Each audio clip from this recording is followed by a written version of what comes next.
Thank you.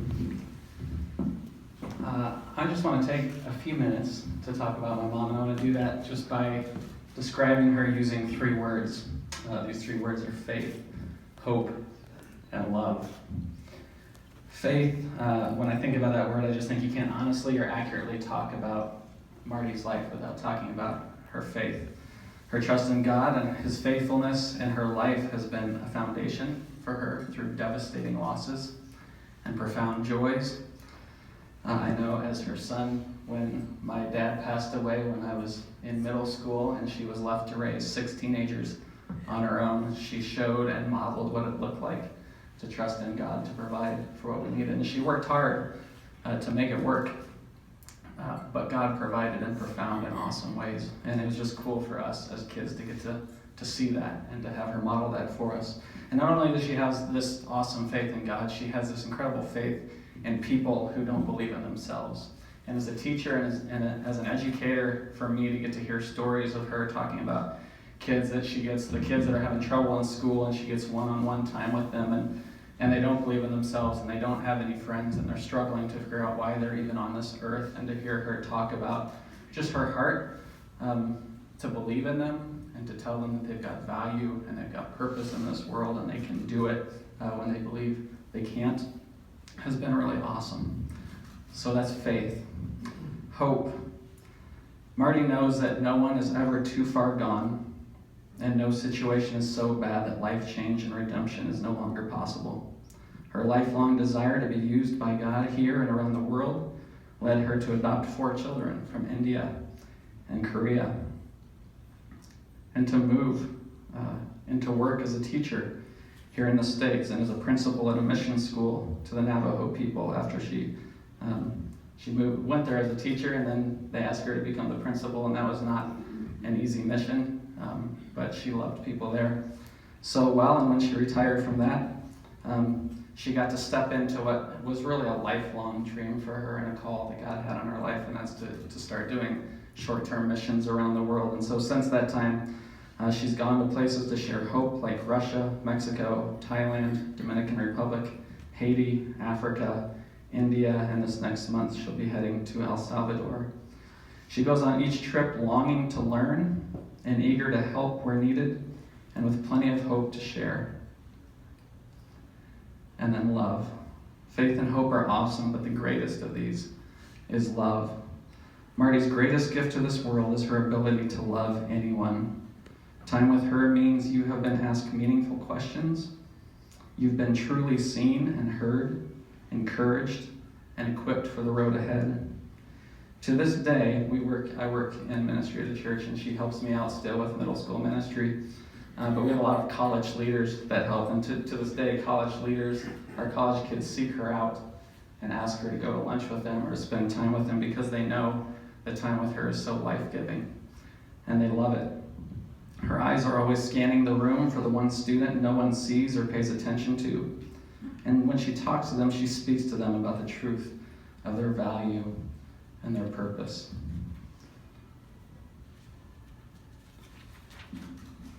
As one of her kids, I've experienced her love in the most profound way.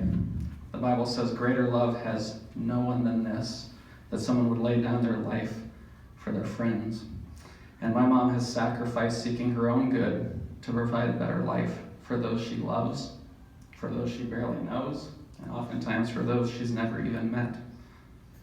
She's a person who puts others' needs before her own, and she's found that while it's not always easy or comfortable, that's the kind of life where true joy and purpose is found. Men in our world might look at Marti's life, and just when you think about how the world sees success and accomplishments and think there's not much to celebrate. But my family and I would thank you tonight for honoring her, for what we've known for a long time, that she's actually quite extraordinary in so many profound ways. Thank you.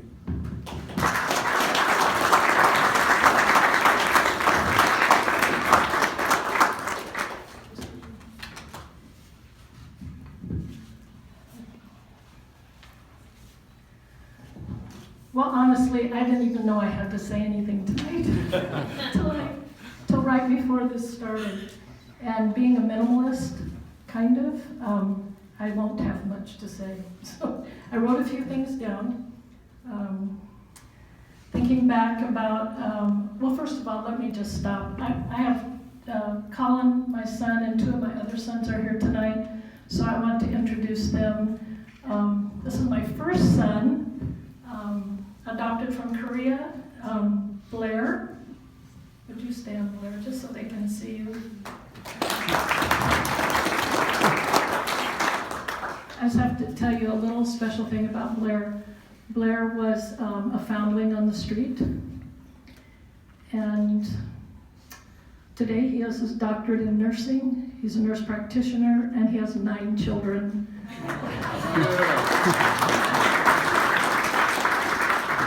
And a precious wife. I have another son here tonight who's all the way from India, and this is Taylor.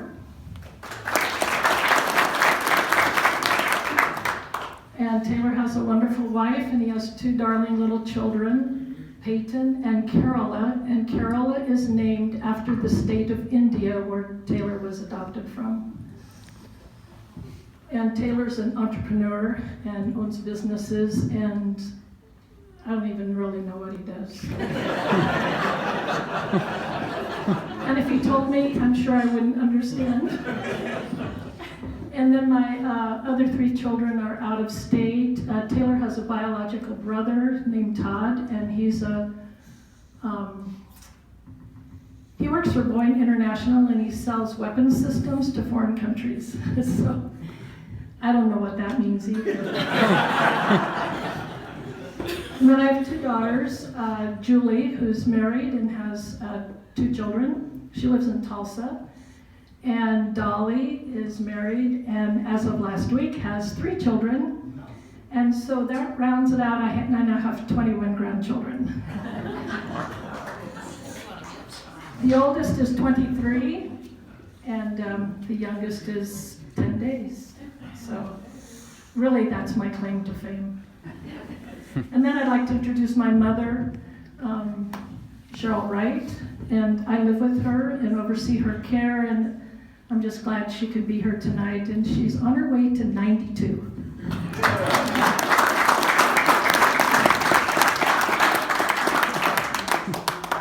I just want to say a couple of things about what I remember about Arvada West, and since I was there the 2nd year that it was opened, we had a terrible football team. I don't even know if you really want to call it a football team. But I think, if I remember correctly, the first football game, and I was in the band, I think the other team scored before we finished the fight song. I really think that's true. Another thing I remember was when we were responsible for homecoming, and our homecoming dance was in the lobby of the school, and we had an underwater theme, and we had really no money back then. I mean, you just had to find stuff and be creative, which Arvada West helped us learn to be creative. And I remember we ran the sprinklers on the windows to make it seem like it was underwater. And that was fun. I mean, that was just a great memory, having that intimate prom in the lobby of the old Arvada West High School. And then tonight, I just, it makes me sad to think that Mr. Ashton's not here with us. And I understand that, I'm not even sure when, but I think he was the one that initially nominated me for this, and he passed away this summer. And he was our chemistry teacher, and he was our sponsor for student council. And one time he called me in after school, and I'm like, oh my goodness, what happened? And he goes, Marty, you would do way better in chemistry if you would not pay so much attention to student council. But student council was way more fun than chemistry, right? One other thing I remember was graduation, and we had it in the gym, and it was really, really hot. And our class song was Climb Every Mountain. And I just think, when I think back now, did I have any idea that when that song was chosen for my class, that would become part of my life, was climbing mountains. Hard mountains, fun mountains, real mountains, all kinds of mountains, but we can climb them. And as Colin mentioned, my faith is very important. There's no purpose in life without belief in God and Jesus Christ, and so I certainly want to make that claim tonight. And before I end, Arvada West is really a good foundation to making lifelong friendships. And at my table tonight are Dale and Barb Anderson. And Dale and I go clear back to 7th grade. We met at 7th grade junior high. Maybe many of you don't even know what that is. But when we were in 7th grade, there were not enough schools in Arvada and not enough schools in the Alameda area. So they took the overflow and they put us in the old Edgewater High School, I think that was what it was, building. We rode forever on the bus, and there were about 450 7th graders. It was wonderful. Really, it was a great experience. But Dale and I met there, and then the next year we went to Arvada Junior High, and I met Barb, and we've been friends all these years. Barb and I were at each other's weddings, and they're just precious. So I'm honored to be at their table. I'm honored to have my family here tonight. I'm honored to be with all of you. I saw Cheryl Ross, and I'm like, you haven't changed at all. You look just the same, except you don't have your cheerleader costume. So it's a great evening, a great high school. I've not even seen the new high school, and by now it's probably old again. But thank you for honoring me tonight. I'm very blessed, I'm humbled, and it's just a great evening, so thank you very much.